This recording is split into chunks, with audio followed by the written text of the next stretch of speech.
Le bon sens. Le dernier avion a explosé. Pour obtenir ce résultat, les révolutionnaires du monde entier se sont unis. Ils se sont plongés dans des séances ininterrompues de méditation. Elles n'ont laissé aucune trace. Elles n'ont laissé aucune trace sur les systèmes de contrôle. Ils ont continué à faire comme ils l'avaient toujours fait, danser sur tous les rythmes, faire des recherches sur la véritable histoire du monde, observer les armateurs, préparer la plus grande guerre, tout en exhibant les travers des élites artistiques et politiques. Les fibres maternelles, paternelles, fraternelles ont été excitées jusqu'à leur saturation. Un nouveau langage de lutte s'est développé en parallèle. Il consistait en une révolution sourde, silencieuse, qui s'infiltrait dans les corps, comme une sorte de virus. Tous les niveaux sociaux ont été affectés, y compris au sein des armées. C'est comme si la Terre organisait sa réinitialisation. Il s'est trouvé à tous les postes stratégiques un homme ou une femme qui pouvait à tout moment détruire les systèmes de communication et les moyens de déplacement. La longue nuit a été déterminante. Elle a agi comme un signal. La vitesse de rotation de la Terre a progressivement ralenti, par petits sauts presque imperceptibles. Le ralentissement a été observé par les scientifiques qui ont sonné une alerte de plus. La planète est en danger, ont-ils expliqué, preuve à l'appui. La diminution du temps de lumière a pris milliseconde par milliseconde pour s'étendre.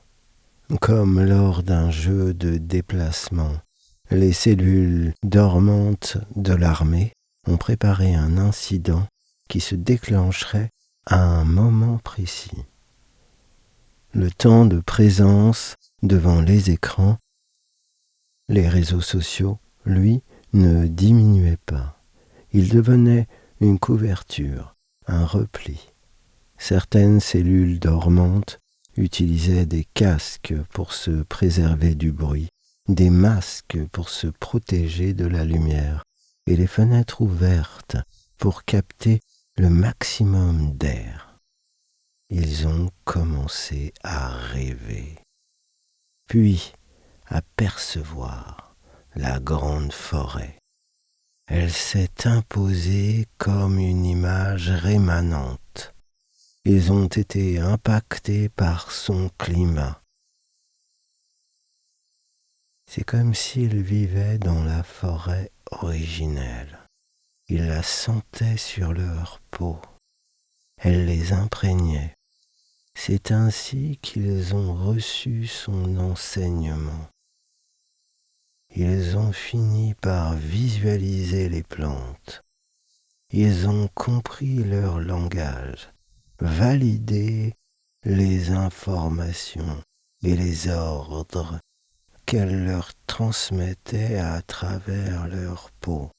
Ils apparaissaient sous forme de tatouages qu'ils étaient les seuls à voir. Debout, devant leur miroir, les données se décryptaient automatiquement. Toutes les cellules dormantes étaient dans les mêmes conditions. Le système médiatique était passé à la phase de conquête globale des cerveaux. Il envoyait des milliards de messages. Ces bruits consistaient en des transmissions toujours aussi complexes d'informations scientifiques, économiques, géopolitique par le biais des réseaux sociaux, de la télévision et de la radio. La population ne pouvait pas y échapper. Pendant ce temps, les cellules dormantes continuaient à s'éveiller. Une graine poussait en eux. Elle les a stimulés et chaque jour ils ont posé un acte supplémentaire vers la fusion. Ils étaient solitaires et aucun n'attendait un guide. Ils avaient été appelés par leur bon sens intérieur. Chacun de leurs actes les rapprochait du moment où la nature indiquerait la marche à suivre. Le 8 août 2026, une accélération du processus eut lieu. Le sabotage des moyens de communication a commencé en Inde, en Chine, en Russie, a gagné l'Europe, et au moment où les avions américains s'apprêtaient à décoller, leur flotte civile et militaire a été clouée au sol. Les communications de l'état-major des armées, des politiciens, du monde du divertissement se sont interrompues. Les avions se sont posés en catastrophe. Quand les militaires et les civils sont descendus d'avion, il n'y avait pas de bruit.